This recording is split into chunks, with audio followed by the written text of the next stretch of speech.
Hello, and welcome to the Passion on Purpose Leaders on Center Stage podcast. I am Steph, and I'm the owner and creative director at VIM. VIM's mission is to showcase the enthusiasm and passion of business leaders nationwide. I cannot wait to have you listen to the show, and stick around. At the end, we talk a little bit about how you can be my next guest.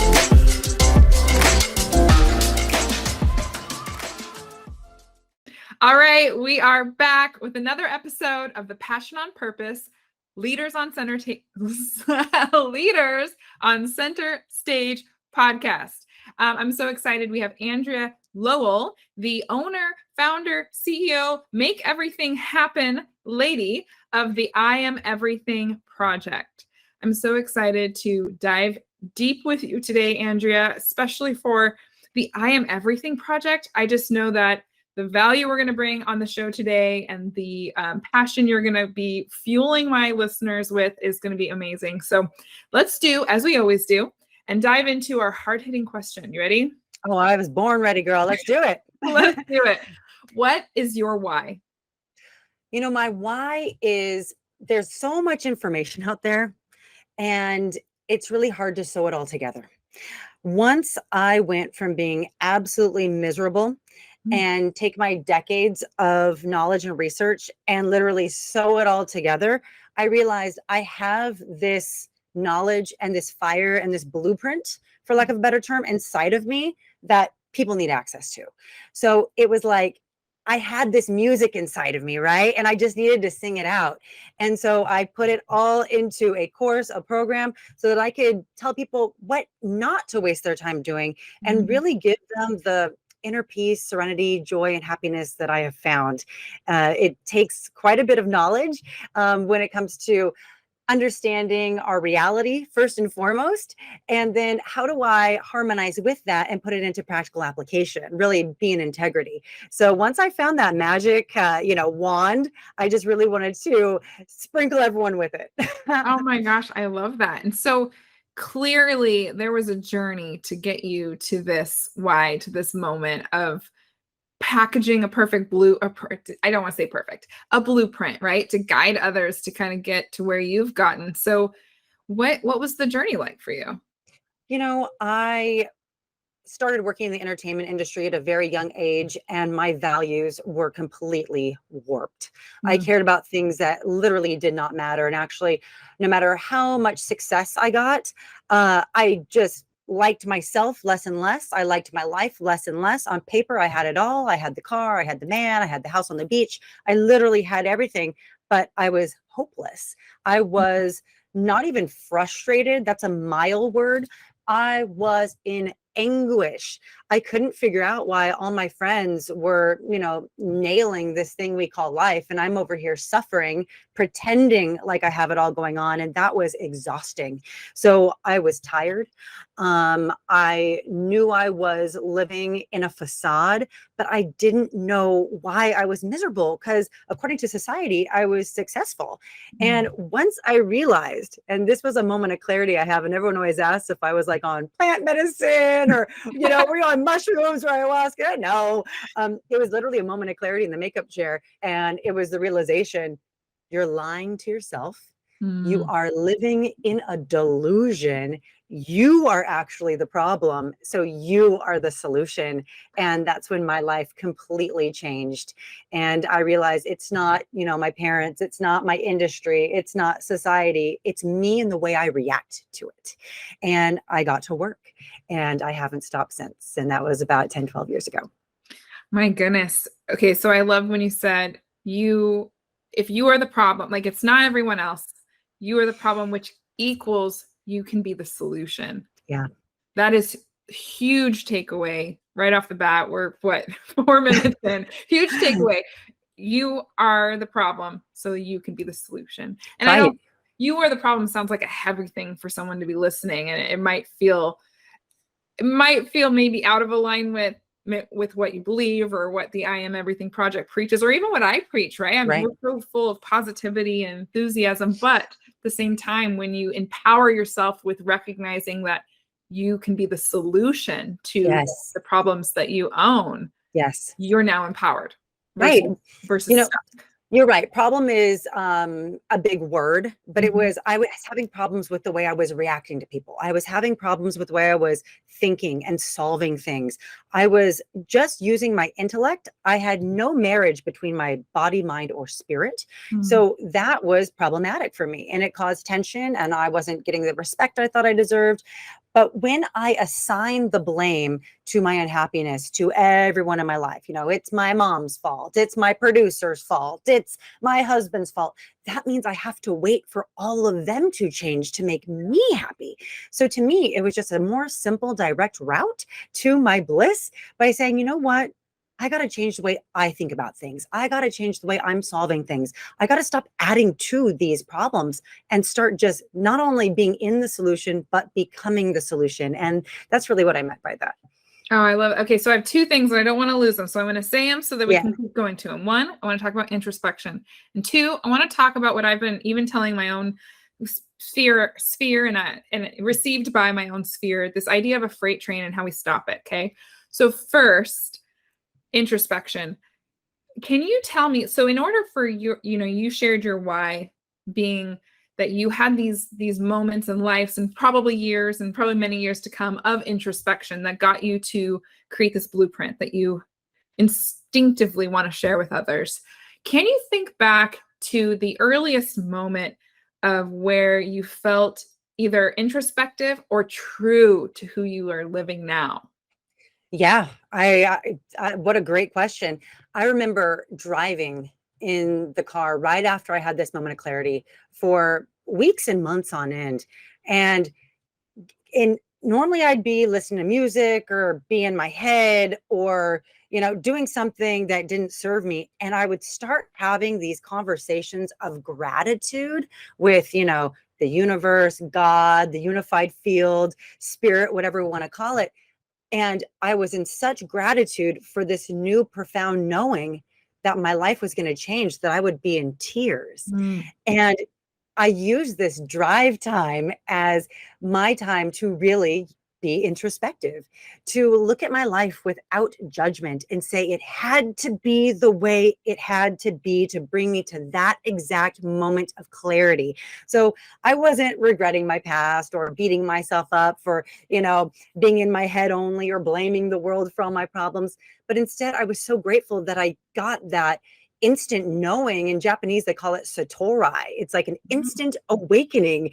And I was just like in bliss. And I could look at every aspect of my life and see how, you know what? I got to take accountability for that. I blamed this person for this, but I had a part in it. That was the Mhm. craziest thing. I would be driving and thinking about, wow, I had a part in all of those transgressions, all of those misgivings. And you know what? It's so freeing to know that I can switch all of it just by stop playing that role of victim. And really, it came from low self-worth and fear. Mm. After enough drive time and writing it down, because you have a lot in your head, but it's good to write it down and look at it. Yeah. And I realized I have the keys to the kingdom in my pocket. I always did, and it was really have radical self-awareness, take radical accountability, and put all of my knowledge and research about quantum reality and sew it together.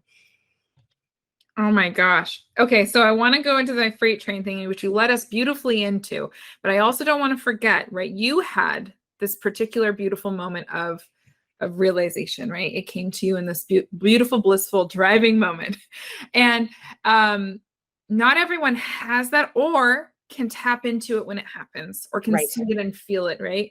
So I want you, and this is a great lead into this freight train analogy that I'm talking of, is how can my listeners start to tap into that or see it when it comes and then to take action on it?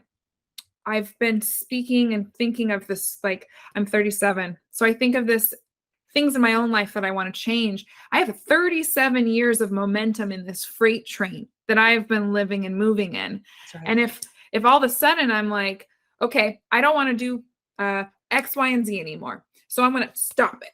But what happens with this 37-year freight train momentum that I have, whether it's been 37s of doing the same X, Y, and Z or going in and out of the X, Y, and Z, if I just halt it, what happens? Everything on the freight train literally stops at a halt. Everything goes flying back. The brakes on the train are getting worn. The cabooses are falling into each other, right? It's a mess, right? So how do we take control and A, see, and B, do without halting our freight train to a full-blown mess? I love that, by the way. You're so right. I can't take this momentum of, all these years and decades of life and just stop it. Because guess what? If I'm standing here trying to stop it, I'm going to crash, run myself over. If I try to like jump on the back of it and hold on for dear life, I'm going to fall off. Yeah. So I really got to say, how can I stop this baby in a peaceful, slow, we call it a California roll, where you kind of like creep up to the stop sign and keep going a little bit. We do this by not looking at the enormity of stopping the train. We do what's right in front of us. We do our absolute best at it. We nail it. And then we move on to the next. So I don't say, okay, I got to change one thing, everything. I'm going to change everything right now. I'm going to start drinking more water. I'm going to start meditating. I'm going to be in gratitude. I'm going to talk to my mom, my dad, my sister, going around making an apology tour. I'm not going to do any of that. Yeah. I'm right in front of me. And that's getting ruthlessly honest with myself. It starts with me. So I'll start looking at one nuance of my life. Maybe I'll look at my relationship with my husband and see where any resentment I have toward him is actually, I'm culpable for some of it, So I just kind of look at one thing at a time. And I can say with the I'm Everything project, I start my clients on this journey by really starting at the quantum level, understanding, karma, the frequencies of gratitude, universal laws, and then really harmonizing with that and understanding the actual frequencies. So I can say, hey, if I'm being mean or nasty or resentful, what frequencies am I actually shooting out? So we don't talk about the nasty frequencies they're shooting out until we understand and know what the frequencies actually mean. So it's that baby kind of stepping it and not moving forward till we feel totally solid on the step we're in. And it's so funny. I've been seeing 1, 2, 3, 4 everywhere. And it's an angel number, a message, and it means just do what's right in front of you. Don't look at the whole staircase. Just take one step at a time. And I was thinking, this doesn't really apply to me. I already do that. And I think it was in relation to this conversation we're having now, because I saw it all yesterday and today. So that's so interesting. Yeah. It's so interesting because I literally just an hour before our call had someone so dear to me say that they are living in a lot of anxiety right now, and that they keep getting this, and this leads me right into the next question I wanted to ask you. They keep getting this feedback and advice from others of, just take it one step at a time. And they're like, that's not helpful because I'm so overwhelmed and I feel so anxious that I'm almost frozen because there's so many 1, 2, 3, 4s in front of me. There's so many of that. Just take it one step at a time. I don't even know where to begin. So you kind of alluded to it a moment ago, but how do you guide those in the I Am project, the I Am Everything project, when they're feeling that heavy? Well, I actually have clients who report being at like a 90 or 80% daily anxiety rate, drop down to anywhere between 0 and 30. And we do that by starting with the most important thing. And I myself suffer PTSD, anxiety, panic, all these things. I've had, horrific car accidents, you name it. I drove off a cliff. It's done another story for another time. But I was to the point where I was like slowing down to like 20 miles per hour on the freeway. Like, I'm going to die, I'm going to die, I'm going to die, which is way more dangerous than actually just, getting off. So how I dealt with that is what I teach my clients is when I'm in absolute fear, it's because I'm detached from my faith. And it doesn't mean that that's religious or whatever, but it absolutely can be. But fear and faith are two contrasting vibrations, so they cannot coexist at the same time. So I got to take those little baby steps to crawl out of my fear, panic, and anxiety and start to go to my higher power, who I most often call source. And it's, thank you for taking these feelings from me. Thank you for taking this anxiety from me. It doesn't feel good. I don't like it. I don't need it. Thank you. Thank you. Thank you for relieving me of it. And by starting this conversation with this, power that's so much greater than that I can look at my life and factually say it's always been carrying me. It's not going to stop now.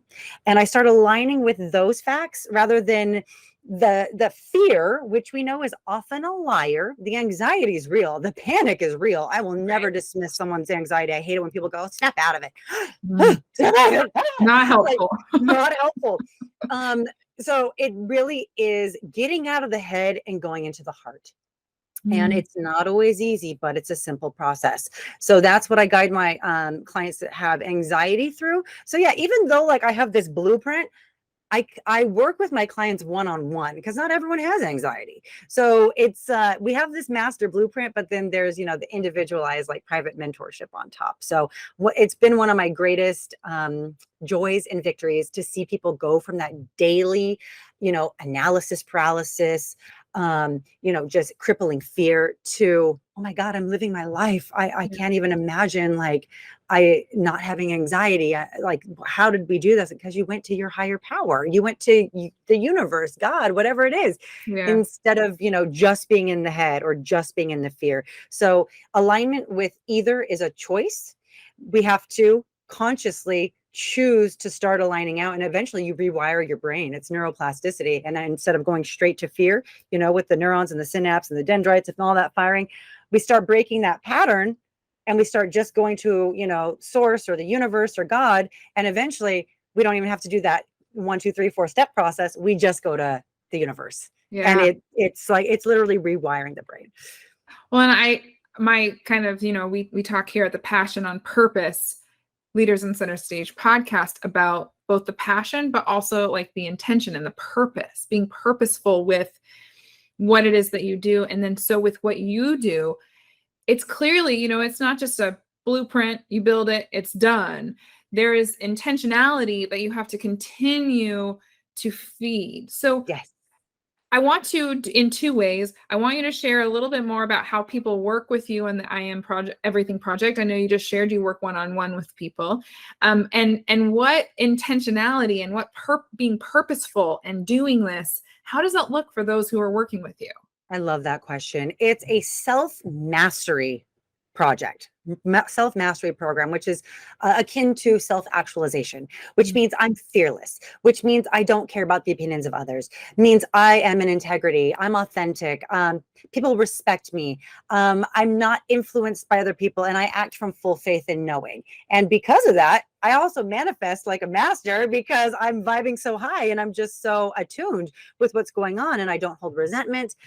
So it really is this radical self-awareness. So yeah, you do the course, but you have to live the lifestyle or you'll get a refund on all your BS right back if you don't continue walking the walk. So what I do is I set my clients up to be able to have all the practical tools for application to live this, think this, breathe this on a daily basis. But if they ever veer off track, because don't get me wrong, I've veered off track quite a few times, I know exactly how to get right back.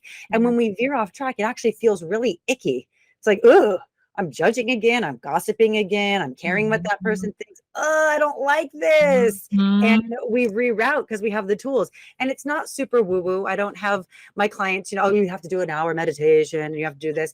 I help my clients pick their sharpest tool in their tool shed. So if someone is a master meditator, yeah, okay, we'll work on that. If you like guided meditations, let's work on that. If you're like me and gratitude is your superpower, let's do that. So we have 7 modules in the course. So I give my clients about 8 weeks to finish it because I want them to keep that momentum going. Kind of like the freight train, right? I don't want it to stop. Keep going. And with every time they finish a module, we hop on a call. These calls can be anywhere from 45 minutes to 3 hours. Wow. And yeah, they're really, really personal. That's why it's like I do everything because I can't outsource this, this magic that I have inside of me. That took me lots of pain and misery to acquire. And I help them live their life on life's terms. I help them see what problems they're facing, what grudges they're holding, what core wounds or programming they might have received from their childhood or their work or their old limiting beliefs, and help them break through that. So no 2 people are the same. So yeah, everyone gets the same blueprint, but no 2 people get that same individualized, coaching call with me. That's why I call it a mentorship program, because I'm holding their hand the entire way and I will not let them fall. And I also give my clients lifetime access. So we do monthly group coaching calls and we just, 1, 2, 2, 3, 4 again. We go module by module. We just keep going over and over. Yeah. So everyone stays current, everyone stays fresh. And my clients know I'm literally a text or a DM away. I'm not going to let anyone hang out to dry. And the way that I designed it like that is because I've done high level like business coaching, let's say, for example, which was way more expensive than what I'm offering. And I'm like given a Facebook group and it's like a bunch of members like fending for themselves, trying to figure out what's going on. I go, no, I'm not doing that. Yeah. We have a small private community, but it really is about the one-on-one attention. And when someone has a problem, them knowing that there's going to be someone to hold their hand while they figure out how to solve it. So it's empowering too. I love that. So you had said something about how, and I was just talking to this about another person who's so close to me. So I want to bring it back up because I want people to hear it and I want you to put your spin on it. And another one of my previous guests had kind of instilled this thought pattern in me. And you had said, like GPS, when you kind of, you know your start, you know where your end, and along the pathway, you might take a wrong turn. And what do we instinctually do, especially those of us who struggle with anxiety or fear or worry? We immediately beat ourselves up about taking the wrong turn. But instead, in reality, like what is really happening? Our GPS or Andrea, who's chiming at us through our phone, what is happening? They're just rerouting us. They're not yelling at us. They're not placing judgment on your wrong turn. That's right. They're not telling you you're horrible. Now, the wrong turn might be a rockier path than the main one, but you're still getting rerouted and still being pushed towards that end. So I love that you kind of brought that into your sphere and that you become this, I named my voice on my GPS Nathan. Actually, I think it came as named Nathan, but he's that's cute. I know he's like a British man and he's Nathan. So you are a Nathan for other people. I just wanted to bring that out again and touch on it more and let you have your spin on it because I think that's super valuable to remember. Yeah. Your GPS isn't yelling at you. They're just rerouting you. And listen, like you just said, if I accidentally go left, guess what? I'm still going to be rerouted to my destination. Yep. If I went right, and even that wasn't the correct, I would still be rerouted to my destination. If I stayed right on course, I would go to my destination. So it's kind of, I liken the GPS to that, higher power source I keep talking about, the universe, God, source, the unified field, spirit, ancestors, whatever we vibe with. We give our unwavering trust to Waze. We give our unwavering trust to our navigation system. Yes. So why would we not give our unwavering trust to the master GPS, which is the unified field of existence, which has every thought, nuanced thought, action, behavior, reaction, historical timeline in it already, and knows what is the best path for us. And sometimes that path, sucks. But guess what happens when you get through it? When you trudge through that rocky, hilly, horrible thing, but you get to that vista on top, you are in pure joy. Yeah. You are overwhelmed. And guess what? You've built self-worth. Yeah. You've built true self-worth and true self-esteem. We did it. And it deepens your faith. So I love the GPS analogy. I'm so glad you brought that up. I might start using it. please feel free. Like I said, it was not mine. Alan Stein Jr., an author, coach, he shared that on one of our previous episodes. You'll have to check it out. I definitely will. Yeah, absolutely. And so, but I've applied it. And I love too, when you said, why would we trust this GPS yet we're not trusting our higher power? And you know why? Because we have not placed fear over faith. Yes. Oh my gosh. Girl, mic drop. Girl, end the episode. We're done. That's right. But it's so true. And so many of us haven't had an Andrea in our life or an Nathan in our life who is helping us recognize that whatever you deem as faith, like you said, I love that you keep pointing out that listeners, if it's source, if it's energy, if it's God, if it's whatever you deem that leads you to be the person you are, you have to put faith in that if you want to overcome the fear. Yes. So you are doing amazing, powerful, incredible work. I am so happy you're on the show. I don't want to cut us off, but I want to ask a couple things to wrap things up. Sure. Listeners who are vibing with you are really feeling like this is something that's powerful for them. I want you to do two things. One, in the most clearest, clearest, clarity-filled way, share what does the I Am Everything Project do? And then 2, how can they just get slightly immersed more into you, and what's a good starting point into working with you? Sure. So the I'm Everything Project takes anyone at their current situation. They could be in absolute hopeless despair, like I was, or they could be nailing life, but they're just kind of stagnating. Takes any starting point and gets you to the top of that mountain and teaches you how to stay there. And this is through, finding out our values, being able to make quick decisions, building self-worth, courage, harmonizing with universal law and natural law, learning how to manifest in very high levels, but also attaining self-actualization and really solidifying that spirituality without being super woo-woo, even though if someone wants to, they're more than welcome to. I like some woo-woo too in my life.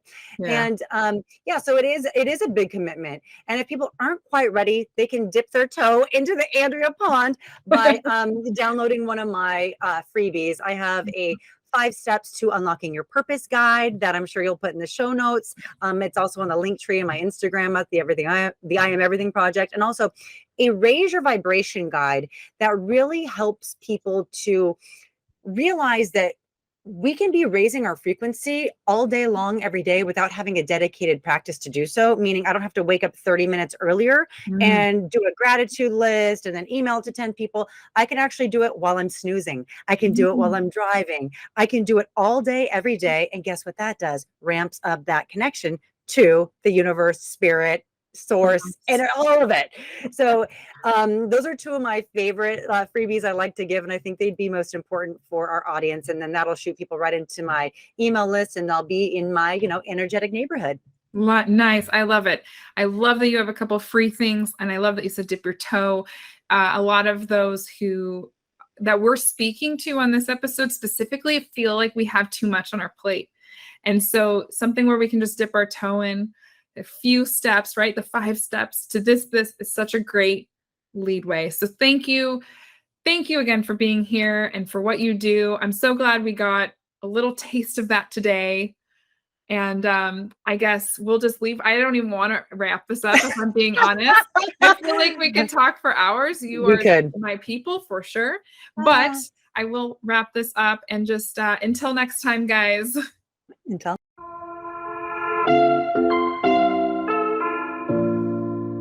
Steph here. Thank you so much for listening to the Passion on Purpose Leaders on Center Stage podcast. If you are a successful business owner and you lead your business with passion, we'd love to feature you on our show. We'd love to share with the world what makes your business great and how you have intentionally led passion throughout your business. Also, if you got any value or little tidbits from this episode, please take a minute to screenshot the episode and share it on your favorite social media platform.